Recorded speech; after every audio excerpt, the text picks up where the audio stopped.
جس نے احد میں کیا، جس نے بدر میں کیا، جس نے خندق میں کیا، پھر اسی ذکر کے نور کو میرے مصطفیٰ نے ابو بکر صدیق کے سینے میں ڈال دیا۔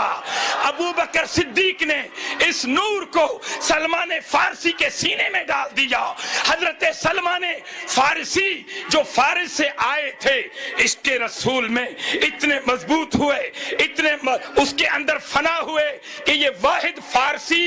ایرانی صحابی حضور کا جس کے لیے مصطفیٰ نے اعلان کیا کہ سلمان من الاہل بیت۔ لوگوں سنو سنو، حسن بھی اہل بیت میں ہے، میرا حسین بھی اہل بیت میں ہے، میری فاطمہ بھی اہل بیت میں ہے، لیکن سنو کہ سلمان بھی میری اہل بیت میں ہے۔ عرض یہ ہے کہ سلمان تو سید نہیں، سلمان تو آل رسول نہیں، حضور نے اس کو کیوں اہل بیت میں شامل کیا؟ رسول اللہ صلی اللہ علیہ وسلم بتانا چاہتے تھے ایک رشتہ جسمانی ہوتا ہے جس سے شجرہ چلتا ہے، ایک رشتہ روحانی ہوتا ہے جس سے روحانیت چلتی ہے، اور یہ روحانیت ہمارے شیخ کامل ہمارے سلمان فارسی نے اتنی پکائی کہ رسول پاک نے فرمایا کہ سلمان میری اہل بیت میں سے ہے۔ پھر سلمان نے یہ فیض حضرت قاسم کو دیا، حضرت قاسم نے یہ فیض امام جعفر کو دیا، حضرت امام جعفر نے یہ فیض حضرت بایزید بستامی کو دیا، بڑھتا گیا، ابو الحسن خرقانی رنگ دیا گیا، حضرت بہاؤالدین رنگ دیا گیا، حضرت محمد باقی باللہ رنگ دیا گیا، حضرت مجدد الفسانی رنگ دیا گیا، حضرت معصوم رنگ دیا گیا، فیض بڑھتا گیا۔ مسکین پور کے اندر فضل علی قریشی نے اس اللہ کے نور کو اپنے سینے میں رکھا اور پھر کرم کیا ایک ہستی پر جن کا نام ہے حضرت خواجہ خواجگان محمد عبدالغفار پیر مٹھا۔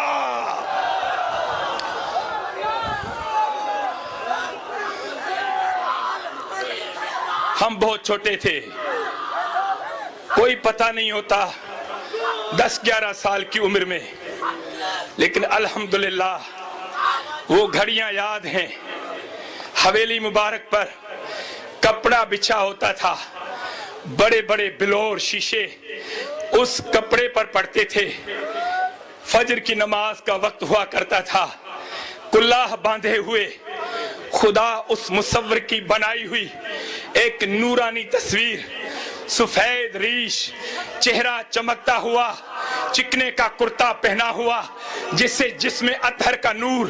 پھوارے مار کر باہر نکلتا تھا، بڑے انداز کے ساتھ آتا تھا، اور جیسے ہی حویلی سے نکلتا تھا تو ان کے چہرے پر جب خواجہ خواجگان اللہ بخشونا سائیں کی نظر جاتی تو وجد میں آتے،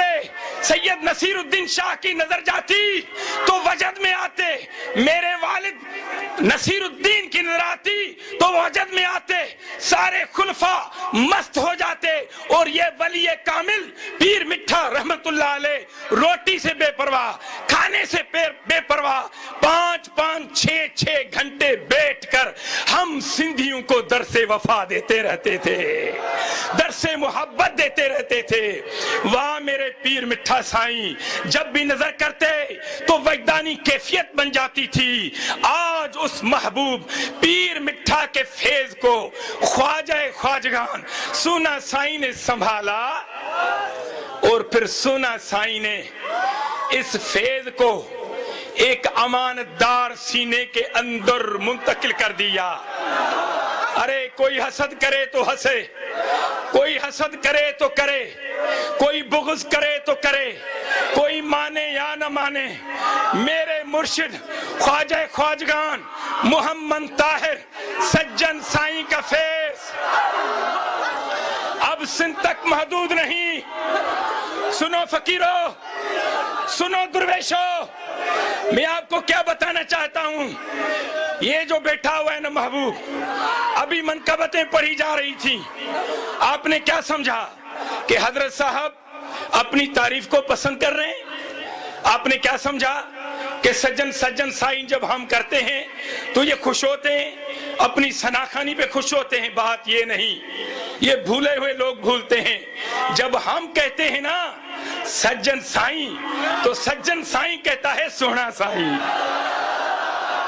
جب ہم کہتے ہیں نا سونا سائیں تو سونا سائیں اپنے منور مرکز میں فرماتا ہے کہ حق پیر مٹھا سائیں۔ یہ نعرہ لگتا جاتا ہے، رسالت معاب کی دربار میں پہنچتا ہے، حضور آقا متوجہ ہوتے ہیں کہ ماشاءاللہ مہنگائی کا دور، مسکینی حال، کوئی خیبر سے آیا، کوئی فیصل آباد سے آیا، کوئی لاہور سے آیا، کوئی کراچی سے آیا، کوئی حیدرآباد سے آیا، ان کو روٹی یاد نہیں، ان کو مہنگائی یاد نہیں، ان کو پریشانی یاد نہیں، یہ تو مست ہو رہے ہیں، وجد کر رہے ہیں، شوق سے جھوم رہے ہیں، کیونکہ ان کے دل کو میرے مرشد نے اپنی نگاہ سے منور کر ڈالا ہے۔ یہ کوئی رسمی طریقہ نہیں دوستو، یہ رسمی طریقہ نہیں۔ قرآن کریم کی آیت پڑھی، اللہ فرماتا ہے الم نشرح لک صدرک۔ سنو، یہ جاہلوں کی جماعت نہیں، یہ ایسے ہی باتیں کرنے والوں کی جماعت نہیں۔ میرے پیچھے مفتیان عظام بیٹھے ہیں، علماء کرام بیٹھے ہیں، میری کیا حیثیت ہے، لیکن جب محبوب کی مرضی، میں تو ایک انسان ہوں، اگر کھمبے کی طرف بھی اشارہ کر دے، میرا سجن